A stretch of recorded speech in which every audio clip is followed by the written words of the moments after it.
does the narrative tread a little too closely to what Shadows did, do you think? Or do you reckon the audience... Should they just cancel it? Should they just cancel this game outright and just not worry about it? Because, hey, Assassin's Creed already scrap did it and move on to a new Infamous. True.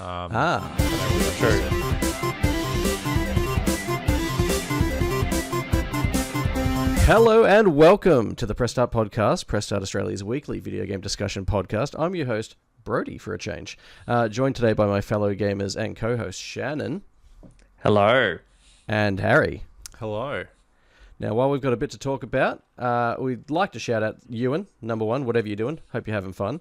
But James is over in... Where is he? He's gone forever, that's right. He is. Gone back to his home planet. Excellent. But worth shouting out that James obviously isn't joining us this week because he's got a great opportunity over in Japan currently at Kojima Productions, playing a lot of Death Stranding 2, not 3. 3. Not confirmed yet. And 3. Yeah, and 3, getting a sneak peek. So yeah, obviously when he comes back, I think we can talk about that probably in the second week of May, so that's going to be exciting to talk about, and we hope he's having fun over there. What a great opportunity for him. But on the show today, we'll be talking about the Oblivion Shadow Drop, obviously, Harry's Clair Obscur Expedition 33 review, my little preview that I had with Tron Catalyst, Ghost of Yotei getting a release date, and a couple of other things. But first, Shannon, the Nintendo Store. It's causing you a bit of grief at the moment, I understand. It's a source of much frustration. Everyone online trying to get a GameCube controller. What's the situation? How are you going? Not great. So the whole store has been down like worldwide today, and it keeps coming back, but just no deal. It's back to maintenance. Is anyone else trying, or is it just me? I couldn't remember my login, so I didn't bother. I've not tried, but didn't the US pre-orders open today for consoles? Yeah, and Is that why? Japanese, and the Japanese My Nintendo Store crashed. I feel like ours is separate. I just feel like there's never been an event like this where everyone's wanted to jump on at once. Yeah. Do we get the impression that these GameCube controllers are going to be like this hard to get, or? Yeah, they're always hard to get, the controllers. Like the 64 ones were sold out for ages, and it's one per person, so stock is toit. Oh, fuck me. I guess I'll never get one, but... Yeah. Oh, well. Well, none of us are getting one at this stage, so you're no worse off. No. All right, well, moving right along to topic number one. The Elder Scrolls Oblivion Remastered has shadow dropped. So the worst kept secret in video games, obviously Oblivion's remaster, is finally here. It shadow dropped in the early hours of Tuesday morning. It's on PlayStation 5, Xbox Series X and S, PC, and of course Game Pass. Shannon, Harry, have either of you dipped your toe into Cyrodiil yet now that the game has dropped? I've not. Oh, you go, Shannon. I didn't know that's what it was called, but I have played, I want to say maybe 2 hours. Like, obviously, I recorded the first hour for a little video, so I wasn't paying too much attention. But then I sat down for about an hour last night before the Ghost of Yotei news broke and explored. And it's got its grips in me. I think we spoke at length when this leaked that I'm a big Skyrim fan and Fallout 3 fan, but I never played Oblivion. So... yeah, it feels like an old game still, if I'm honest. Like it doesn't feel like a brand new game. Like it looks great, it runs okay-ish, and like it's been upgraded, but like you can tell it is like an older Bethesda Game Studio game. But it's doing well as we all expected, and I'm keen to jump in more for sure. Harry? Yeah, I'm keen to give it a try. I've never played the original. Skyrim is sort of my only Elder Scrolls game, but I like Bethesda's stuff. I think it's really cool that they shadow dropped it as well, given you typically wait years and years for a Bethesda game. So, yeah, it's a nice change. It didn't leak so goddamn I much. know. It would have been actually a really cool moment. I forget that I'm the old guy here, so it's a shame that I was the only one that played the original, I suppose. I feel like this one, though, toes the line, kind of, and whether it is a remaster or a slight, remake, given the quality of life improvements that they've made. How do we feel about the price point being $85 Australian? Obviously, not as much of a hit for us that have Game Pass. We can just jump in and play it, but for anyone picking it up new, like, what do you think? I think it's a pretty attractive price for especially if you've not played it before. And yeah, it does definitely. I saw they posted about they decided to call it a remaster because they felt like branding it a remake would mean changing the bones of the game, which I guess makes sense. But I mean, like at least graphically, it looks like a remake. Like, and they probably could have got away with charging like full price for it as well. So. Yeah, I think the price is fine. Like, it could have been $120. Like, Forza Horizon is full price on PlayStation. So, and like, it's not a remake, but like they've been working on it for years. So it's not as if they just shut it out overnight. So I think it's fine. You'd be keeping a close eye on whether any reviews have trickled out as yet, being that it's a fantasy critic pickup of yours.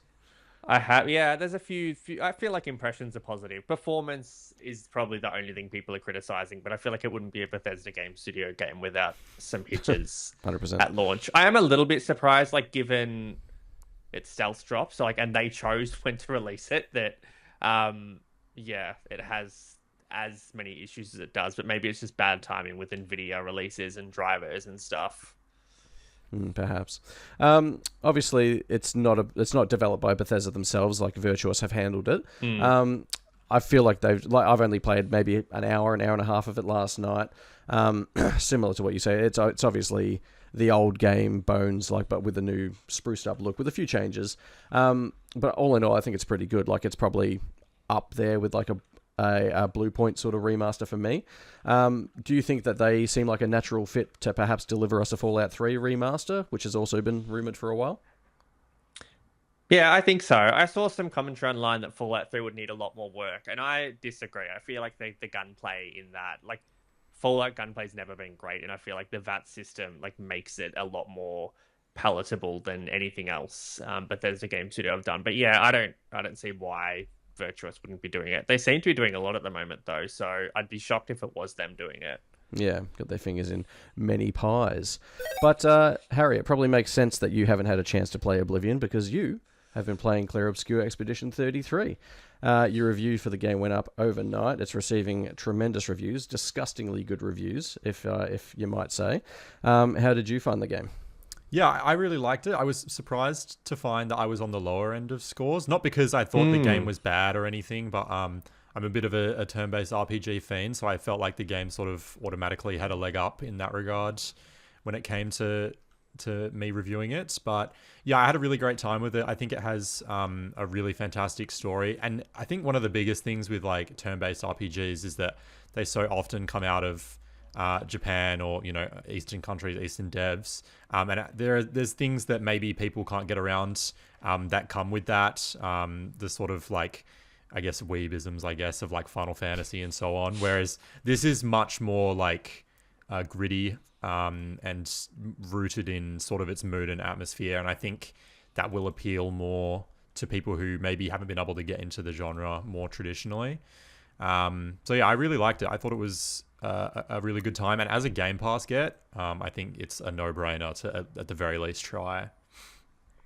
Beautiful. I obviously previewed the game myself probably a month or two ago. I can't remember how long. I loved what it was doing with the active combat systems. In the hour or two that I played, I found they like layered tons of mechanics into those first couple of hours, like obviously with the jumps and the dodges and stuff like that. Does that keep up across the full game? Yeah, there's some other bits and pieces that sort of trickle through. You get like another counter called like a gradient counter, like halfway through the game. Which again, attacks that require a gradient counter can only be countered that way. And they keep introducing, I mean, you keep unlocking like new skills and stuff that have different timings with the quick time events. Like the main way that they sort of keep it fresh is that like as you get deeper into the game, bosses have more complex combo strings. There's more opportunities for you to parry and dodge. But it can get pretty like, not intense, but like it gets lengthy with some of the combo strings in the later bosses and things like that. But one of my only real irks with the game is sort of, I think once you get a grip on that stuff, it does become quite easy. At least I found it was. Like, I think I beat the final boss on my second or third attempt, the penultimate boss on my first go. And yeah, there's some really cool ideas and mechanics, but they just don't feel like fine-tuned enough to really be fully fleshed out in the way that they could have been, I think. Right. You obviously mentioned the story as well. One thing I noticed in the preview is that a lot of the performances were just like really tremendous. Like some of these actors that they've got on board are really good. Were there any standouts for you? Yeah, Ben Starr's character is really good. The review sort of, the spoiler embargo is over now, but I mean, to avoid it, his character is really, really interesting. His name is Verso. He sort of comes into it like a quarter way through. He's fantastic in a lot of stuff that he's in, but particularly here, he delivers a really strong performance. And I'm not sure who plays. There's another character called Mael who is sort of a secondary protagonist, really. I don't know the name of the actor, but she's fantastic. She also plays a pretty pivotal role in the narrative. There's a lot of like really big emotional swings here that I don't think would have landed in the way that they do if the cast didn't deliver in the way that they do. It does have some really emotional highs, and it's just one of those stories that I think will stick with a lot of the people who see it through to the end. And it really sticks to the bit, which I think is good. Like a lot of RPGs, I talked about this when I reviewed Metaphor last year, especially JRPGs, they tend to get to a point where they reveal that it's some god or like super higher figure that's behind everything. And they don't do that here. They stick to the whole paintress thing the whole way through, and it has a really satisfying like core conceit or twist sort of towards the end that recontextualizes everything, that doesn't feel contrived or ridiculous. I'm really excited to see people's reactions to that when they get deeper into it. Cool. So with most JRPGs, not that this is a JRPG, but this is modeled very much after that, a lot of those like top out like 100, 120 hours, like I think we were speaking before, but how long did this one take you to roll credits on?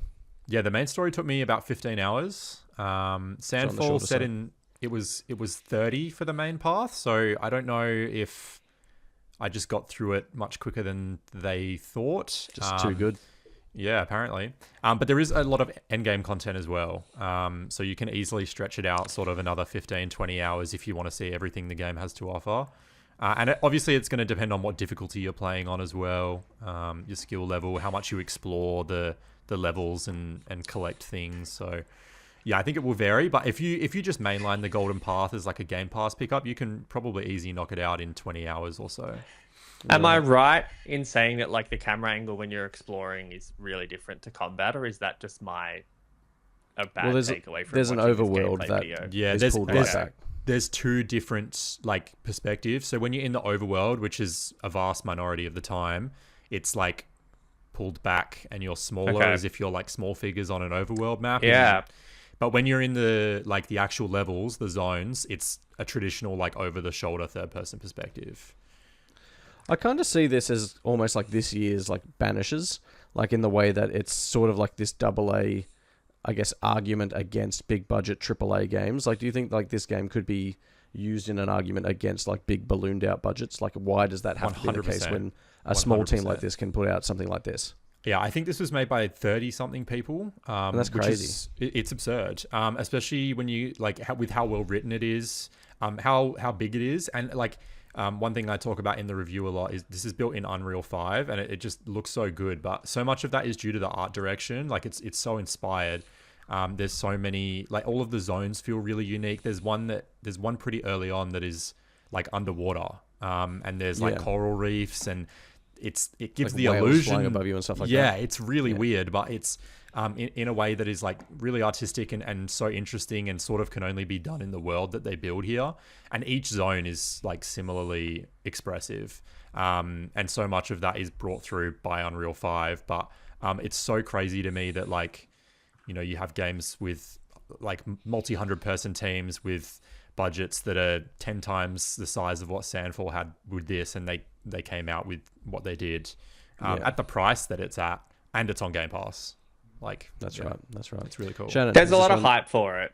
I was gonna say, like, I was surprised how many people were asking us about the review and just like talking about it online and stuff. I don't know, watching the gameplay, it looks interesting. Turn-based to me is not something that normally gets me. If Oblivion wasn't out, I probably would just like fire it up and give it a go, but I feel like there's too much happening.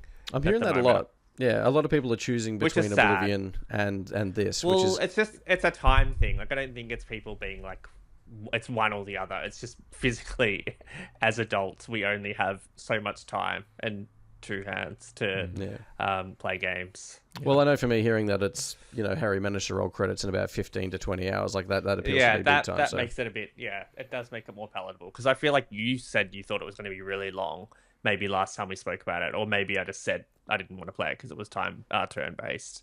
But yeah, no, it looks like, I'm glad I watched a video on it because it does look interesting, like especially the overworld stuff. And that panned out. I know you said that was the smaller part of the game, but it does look really interesting. So yeah, maybe I will fire it up at some point.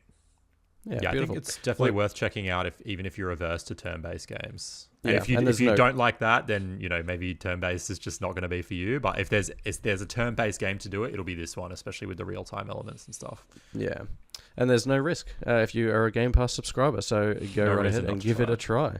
So yeah, head to the site and read Harry's review of that.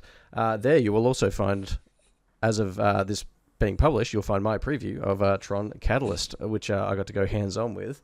It's the second Tron game out of Bithell Games, but it's the first under Big Fan, which is the Devolver subsidiary that's handling all like the weird smaller IP games that don't fall under the Devolver digital bracket. So if you remember that sort of setup that came about 7 months ago, that's what this is. When Shannon slid this one across my desk, I didn't really know what to expect because, our virtual desks. I didn't really know what to expect because I kind of thought it would just be a natural follow-on from Tron Identity, their first game, which was very much a visual novel / puzzle sort of game. But booting it up, it's actually more like an isometric action brawler sort of game. Like it's actually more action-focused than anything else. And while the action itself isn't the most revolutionary, I found the combat to be kind of naff. It's definitely more dynamic and more interesting than, I guess, what the other one put forward originally. So, on the whole, I'm interested to get more into this world and have a look at it. The story elements are still really strong, and it's not an IP I'm very familiar with, Tron. Like, it's amazing to me that Disney are pushing Tron so hard. Is it relevant? I know it had its moment. Well, there's a new movie coming out this year. Okay. Yeah, so it's on the up. Yeah, it's on the up. Tron's back, baby. It's coming. It'll be at Disneyland this year. But I mean, to go back, the story's good. The premise is interesting. You play this courier who gets, you're transporting a package through the grid, and you get exploded basically, or you explode, and then you wake up and you've got these glitch powers to be able to rewind to the start of the cycle, which is either their day or something like that. And that sort of ties into the puzzle elements of the game that this has. So you'll explore these areas, you'll get intel that's relevant, and then or even items that will help you access areas that you couldn't before. Then you'll rewind to the start of the cycle, and then you'll be able to go on with all that prior knowledge. So it's actually an interesting kind of hook that did get me in for the couple of chapters I played. It's got, obviously, the combat is interesting enough. Like I said, it's kind of naff, but I didn't get a great sense of it with what I played. But being able to throw the light disc around is cool. There's parries, and you can do you can ride the light cycle around and stuff like that. So I can see it sort of expanding and becoming interesting in terms of the action. But I still think the game's strengths to this stage are probably in the storytelling and, I guess, the visual novelness of it all. But yeah, I was surprised to see that it was so different from their first one. It's good that Bithell, I guess, are taking a big swing in that sense to not just rest on their laurels and do what they've always done. Did either of you play Tron Identity?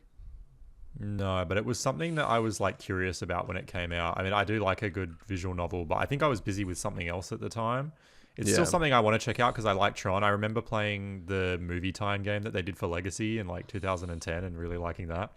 Yep. So yeah, I'm definitely interested in checking out Identity, but this looks really cool as well, especially with the isometric perspective and the combat and stuff. For sure. Shannon, does a more action-focused Tron game appeal to you? I mean, reading your preview thoroughly and looking at the images and stuff, again, it does look interesting. And I did think this was a visual novel as well, just based on what the last one was. So again, I'm interested. Tron is a blind spot for me. It's just something I've never engaged with at any level, and I don't know if that's going to change. I couldn't tell you where, if, or whether this does or not tie into the larger narrative of Tron. I have no fucking idea. So you've not even seen the Is there, how many movies are there? I wouldn't even know. I think there's two. Two, I believe. Yeah, Tron and Legacy, and then Legacy? the new one coming out this year. Okay. Whether they're even related to each other, I couldn't tell you. There you go. Well, this is hopefully for someone. Yeah. We're happy for you, Tron fan out there. Yeah. Dozens of you. Well, someone that does have plenty of fans is PlayStation. There's one right here wearing glasses. At least. Yes. Well, Ghost of Yotei's release date has been revealed at last, which is a relief for me as a fantasy critic holder of this game. I wasn't sure whether it was going to sneak into 2025, but I can rest easy now. So PlayStation today revealed that Ghost of Yotei will release on October 2nd, exclusively for the PS5, with pre-orders opening up to Aussies on May 2nd. We also got a brand new trailer for the game, which revealed new weapons, a few of her allies, and new gameplay mechanics, including one that allows us to get a glimpse of the past. The central plot will see Atsu hunting down the Yotei 6, which we obviously got to see in the trailer that accompanied the news. Shannon, has this trailer, the one in question, done much to heighten your excitement for the game? I feel like this is a podcast of me saying it's not really up my street. But I thought, did you not play Ghost? No, I played about we need to go back to the GameCube controllers. Yeah, right. Exactly. Well, yeah, true. I haven't refreshed. Breaking news. How is the game? The same. I played. It's like sitting on the right, 10 refreshing hours. the Nintendo store every 5 seconds. Of all the like PlayStation first-party heavy hitters of the PS4 era, like this one hit the least with me. I do want to go back and play it, and obviously this does look good. And I know it was a good game. I just fell off it, which is rare for me with PlayStation first party. The thing that struck me with this is just how similar it seemed to be to Shadows, in the sense that like you're going after 6 different I was about to say that was my next point. The mechanic about like exploring the past, like again, there's just a lot of there's always going to be like some similarities because they are set in the same country, and like obviously it's very close though, very similar. It just does seem very close, and I don't know a lot about like Japan history, like to know like how much there is to tap into for this kind of thing, but it just sounds almost one for one, which is weird because I don't think either of them copied each other. Obviously, it's just a weird coincidence. Yeah. Harry, to bring you in on this point that Shannon didn't at all trample over that I was about to make, do you think that there's does the narrative tread a little too closely to what Shadows did, do you think? Or do you reckon the audience... Should they just cancel it? Should they just cancel this game outright and just not worry about it? Because, hey, Assassin's Creed already scrap did it and move on to a new Infamous. That's a good idea. Interested. No, I'm like... Yeah, I don't know. It's hard to say. I think it depends on how they handle the structure of the narrative, especially. I think Shadows, and everyone says this, Shadows' narrative was really hamstrung by it being non-linear. Yeah. So I think if they do this here, like maybe Sucker Punch have found a way around it. Because I feel like so much of what makes the first game so good was the narrative and sort of the moral dilemma that Jin faces. Like Shannon, like I like Tsushima, but it's not sort of in my top 5 of PlayStation exclusives. But the part I like about it the most is undoubtedly the story and sort of what Jin has to face, his whole code of honor and his father and things like that. So I'll be really interested to see if they go for a non-linear structure with this, because obviously that's all the rage these days and the opportunity is there. And if they do, how do they handle it? I think the article that I read that Shannon obviously put out today does suggest that it will be non-linear progression, that you can tackle the targets in any order that you like. So to your point, I'm sure they'll have some way that the narrative doesn't feel, I guess, all over the place as it sort of did with Shadows. Shannon? In saying that, I do remember now that I went back and played maybe an hour of Ghost, like when I was playing Shadows, like just to compare them. And they do feel like very different games, just in the combat and just exploration and everything they do there. Like Shadows feels a lot bigger than what Ghost does, in my opinion. And again, this might be totally different, but I do think it'll move through the game and like have less level gating and things like that. Yeah. Potentially. What about this lovely collector's edition that they've announced? Do either of you have your eye on that? Again, I didn't get the original one. I feel like they've created it one for one. Like the mask is the same and like is meant to sit next to Jin's mask. It looks nice. It's like a nice collector's edition, but I'm not like dying for it. You'll get one in the post anyway, I'm sure. Yeah, I'll nice. Accept one. It's certainly nice, but like, I don't know if I'm a big enough Ghost guy to justify getting it. Does it do the thing where it doesn't actually come with the game? Edition and stuff. Like... Yeah, digital game. Oh, right. That's a no for me then. Yeah, I'm good. Maybe no game actually. Yeah, you might be right. That's fucking crazy. Yeah, not a fan. Oh no. Digital. I think it does come with the digital game. I maybe just didn't write that. I wouldn't reference my article. To be confirmed. Coming to you on Press Start. Definitely not a physical game. Or a steelbook or anything like that. I like it. Where do you think it sort of fits into the grand scheme of this year? October? You know, could it skirt a little close to GTA if it's around that back end of the year? Do you think it's got anything to worry about there? I'm just trying to see when... I do think that, like... Ghost is one of those plays. Like, even though like it's not one of my favorites, I see people talking about it all the time. Like, it's really hype. It does have such a buzz around it. I do think that people love the first game enough for it to do well against GTA, but maybe not for like the general consumer who's not played the first game. Like, and especially if GTA is going to be upping its retail price. Like, if people tight on money, you know, they're probably going to choose GTA over Ghost, but I don't think it would do poorly. I think the fact that this is coming out in October versus July for the first game, I guess, sort of shows you where they're positioning it as like their tentpole for the year, I suppose. So, without much else, what else did they have come out in 2020? Did Last of Us come out in 2020? Yeah. Wasn't that like May or June though? Did they really release these within like a month of each other? Yeah, because it was delayed. The Last of Us got delayed a final time. That's crazy.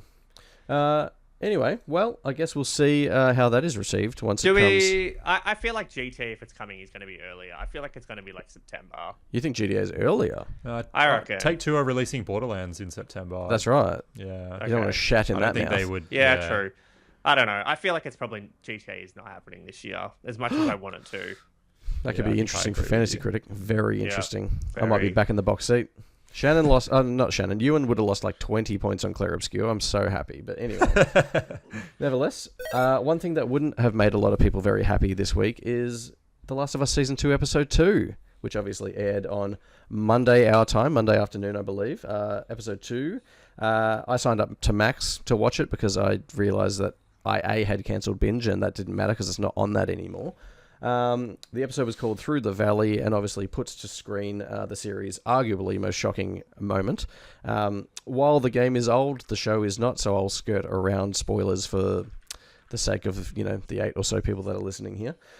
Shannon, how did you feel about how they handled the scene without going into an enormous amount of detail? Yeah, I was just going to be a smartass and be like, my favorite part was. I didn't mind it, but then again, I haven't played the game since it came out, so I don't like intimately know. I've watched a few like side by sides and stuff. It's so hard to talk about without speaking about it. I didn't love that they like obviously revealed a lot more. I think the game had a lot more mystery to it, but then I also understand why like actually playing through that would be quite different to having it in a TV show. Like you might be a little bit confused and not continue. Like people are going to continue, but it hits different. Like how they did it with the game. I would love to know. Like did Neil like regret doing it that way, or was it like did he see it differently with is it Craig Mazin? Is that the director's name? Yeah. Like did he help him look at it differently, or was it just purely like the TV show element? But it did surprise me how different it was. It hit hard for me still. Like obviously it's never going to hit the same because you kind of know it's coming. But it was unsettling to say the least. Very violent, very violent. Very Harry, violent. we haven't had a chance to speak about The Last of Us. Have you been keeping up with it? And if so, how have you found the way, like Shannon alluded to, how the way it's wavered from the canon, I suppose, and I guess interpreted different things? Because obviously in this episode just gone, we've seen different groupings, you know, like Tommy wasn't there for, you know, the scene in question. He was back in Jackson. How have you found the way they've deviated? Yeah, I think it's interesting. I think Tommy not being there will be interesting to see how they handle that in like this coming episode and in future episodes. The other changes I'm kind of on board with. I like what they did with the scene. I do wonder, like Shannon said, if Neil had some hand in making subtle tweaks to things that maybe he wasn't so sure on after the game came out. There's a couple of differences in this that I just prefer much more over how it transpires in the game. Any you can allude to without giving detail? Just the way that Joel is revealed to be who he is, I think is much more deftly handled. Really? Yeah. I really like the way it was in the game, like where it's sort of not revealed till they're in the room, if you know what I'm saying. Yeah, okay. I don't think, not necessarily when it was revealed, but how. Instead of him doing it, it's someone else, you know, calling out his name. Yep. Which I think... And just the way that they paint him as being really concerned about what's happening in Jackson just makes the whole thing a lot more believable, at least for me anyway. So yeah, I really enjoyed the way that they handled it in the TV show. I'm watching it with my partner who has not played the games, really loved season 1, and is now distraught. So yeah, I'd be interested to see how the rest of the season goes. And I wish I was in the same position, but yeah, my wife watched me play the game like twice, so she was all across it and wasn't really surprised. She was on her phone. She's like, I've seen this basically. And I was like, no, don't. You're being rude.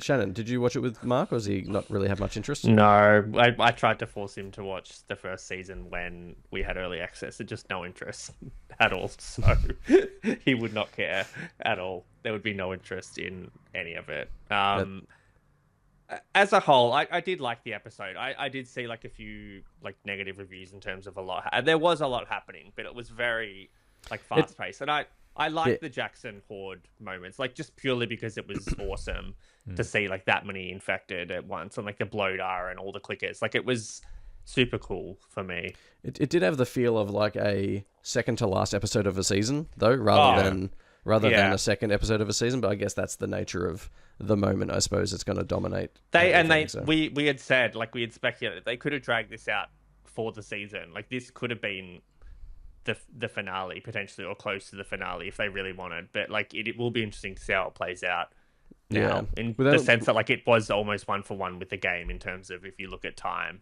into the adventure. It's done. With like 5 episodes to go, I am wondering where they're going to finish the season up, considering in trailers we've seen like Seraphites and all that sort of stuff. So I am wondering where the natural resting place is going to be, whether it's the halfway point of the game. It'll be the theater, right? Yeah, you would think. You would think so. But then I wonder if they're going to tell, because obviously after that point, don't we go back in time and see Abby's run up to that? I wonder if they're going to handle those concurrently. I don't think they're going to do that. I think there'll be like maybe some backstory stuff, but I don't think they're going to. Yeah, that's what I'm wondering, whether they'll. Like the whole point of that was to learn the motivation and like. Which we now know, that's right. Yeah, so I yeah, it'll be interesting. We'll see.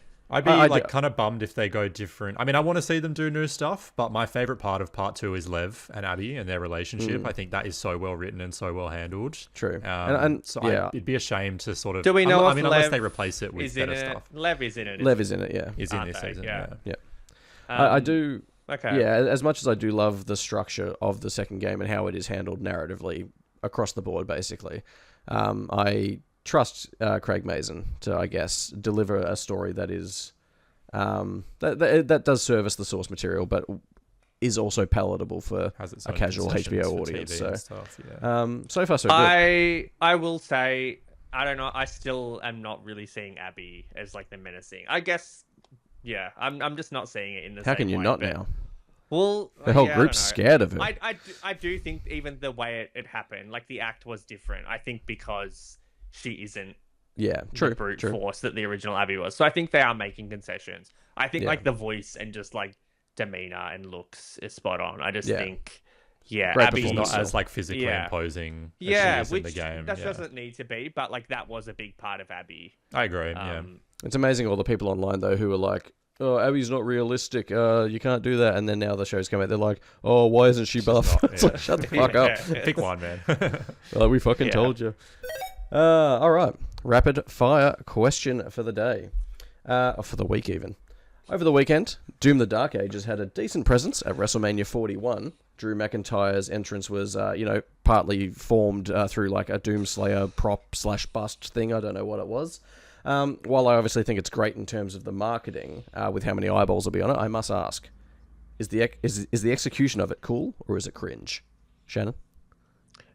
I thought it was cringe. Like I can appreciate it, and I was a wrestling fan back in the day, so like I obviously get it. But if you didn't know what Doom was, I wonder what you were thinking, because there was like no content. Yeah, true. Yeah. I think they did a trailer like after the match, maybe. Or later on, they were like, "This has been brought to you by Doom the Dark Ages." Yeah, I don't know why they didn't have him take a helmet off, or like have a real Doom, or like have the coat on, or have a shield. Yeah. It was just weird. Harry, what do you think? Cool or cringe? Yeah, the trailer that came with it was a banger. The actual moment was cringe. Yeah. I must agree. I love Big Drew, but he looked as confused as anybody. So would he have been paid more for that? Like, what was in it for him when? I don't know. That's a good question. Yeah. Yeah, I guess we'll never know that. But look, just another one of life's unanswered questions in this episode. Speaking of questions that I hope you'll be able to answer, What the Wiki is the Press Start podcast game show where the previous week's winner reads part of a Wikipedia page for an unknown game and the contestants must guess said game. A point is awarded for each correct guess. The round ends after one person scores 2 points. And if you get both right and shut out your opponent, that is warranting an extra bonus point. So you'll take home 3 for the day. Ewan should be in the hosting chair this week, but he's bitched out and he's not here. So in his absence, I guess I'll take the reins, even though I could have really fucking cemented a lead here. Yeah, this was your season. I'll be honest, I'm fucking fuming. I'm fuming. But nevertheless, the scores as they are me on 13, Ewan on 12, James on 9, Shannon on 5, and Harry, have you been on this year? I have played a couple of rounds this year. I'm surprised you didn't rope Harry into host and just talk him into it. Look, I could have. I'll send you the games now, Harry. You host me. Yeah. Harry obviously on nil point, but a chance to get on the board today. So where the fuck are my games? Where have I put them? Here they are. I found them now. All right. Game number 1. The game was released for Windows and Xbox 360 in October 2007, while the PlayStation 3 version, developed by EA UK, not blank, was released in December 2007. A digital pack containing the 5 games was released in May 2005, following the release of Steam for the platform, while similar Linux shit, who cares about all that? The game received widespread critical acclaim, with one of the games being recognised as a surprise favourite of the package. The PlayStation 3 version, however, was criticised for containing several technical shortcomings that were not present in other versions. Shannon, I don't know. Shannon. The Valve collection. I don't know what the game's called. It's not the Gold Valve collection. It's not the Valve collection or the Gold collection. The Orange Box collection. Orange Box. How many goes do you fucking want, bro? I don't know what to do here. You've had 8 stabs at it. But I'm unprepared. I don't have extra games, so I don't know what to do. Harry, how do you feel about this? Do you feel like you've been robbed? Were you anywhere near it? I feel like it was all in the same breath. Is it the orange box? It is the orange box, yeah. Oh, okay. I was thinking about that, but then you said yeah. It wasn't. Anyway. So now I really don't know what to do. Null and void it. Oh, well, now I've got to find another game unless Harry sweeps you in the next 2, so I guess we'll see what happens. I'm going to null and void that. Yeah, this is your first formal warning, by the way. One guess at a time, otherwise you're going to be X'd out for the rest of the round. All right, game number 1, technically, I guess. Fuck this. The game is a role-playing game. It was originally released for the Super Nintendo Entertainment System as its first entry of the series. The game's development team included 3 designers that were dubbed the Dream Team. I'm not going to bother with any of these names. The game was a critical and commercial success upon release, receiving multiple accolades from gaming publications, and is considered one of the 4th-generation console gaming's most significant titles and among the greatest video games ever made. Shannon. Oh, I feel like Harry was first. Chrono Trigger? It is Chrono Trigger. Well done, Harry. And now, I'll be honest, I feel like this second technical game is in Harry's lane, so you might be in trouble here. Up his street. Up his street, even under the table. All right, the second game is an action-adventure game developed and published by somebody for a console. Set a century after a game and its sequel, the storyline follows the current incarnations of 2 characters as they explore the land of New Hyrule to prevent the awakening of the Demon King Maladus. Players navigate... Shannon, no. I don't know what to do there because Shannon went to buzz in but didn't. Give me some. I don't think I'm going to get it, to be honest. I'm full of doubt. I don't think you'll get it, so I'm going to go Shannon. The Legend of Zelda. Twilight Princess. Nah, wrong. Wrong, you dumb bitch. The Legend of Zelda Phantom Hourglass. Oh, no, it's not. Oh. All right. Allow me to continue, and I'll let you know when I finish the paragraph. Well, we're both back, I think. Yeah, okay. Harry. Players navigate Shannon. Did Harry buzz in then? I didn't hear him. No, it's me first. Come on. Shannon? The Legend of Zelda Spirit Train. Whoa. I don't know. That is not the title. Harry. Harry? The Legend of No, Zelda. don't have another go this time. Spirit Tracks. It is Spirit Tracks. Yes, well done, Harry. I love that. Justice has been served. All right, Harry, taking home the 3 points. Suddenly he's barreling down barreling up the leaderboard, chasing Shannon down just about. So, well done. Yeah, oh shit! I forgot I'm hosting this thing. Where's this thing? Where's my thing? Here it is. Well, thanks for coming, everybody. With that, let's bring an end to the this week's episode of the Press Start podcast. Subscribe to us on Listener or the podcast service of your choice. Follow us at Press Start AU and visit the site at pressstart.com.au. We have been joined today by Shannon. Yes, you can follow me at Shannon Grixty. Give us a quick update. Where are you at? With Gamecube Controllers. Yes. Nothing. They're saying 3 hours away the maintenance will end, apparently. So we'll see. I think they're just hoping people are asleep at that point. That's horrible. And taking home the points today was Harry. Yeah, you can follow me at Harry_Callow on X and go check out my Clair Obscur review. And play Absolutely, it. exactly. Why not? Exactly what I was going to say. And I've been your host, Brody. You can follow me on most things at Brody_DG. Thanks for tuning in. And until next time, happy gaming. Bye. Bye. Good night. Bye.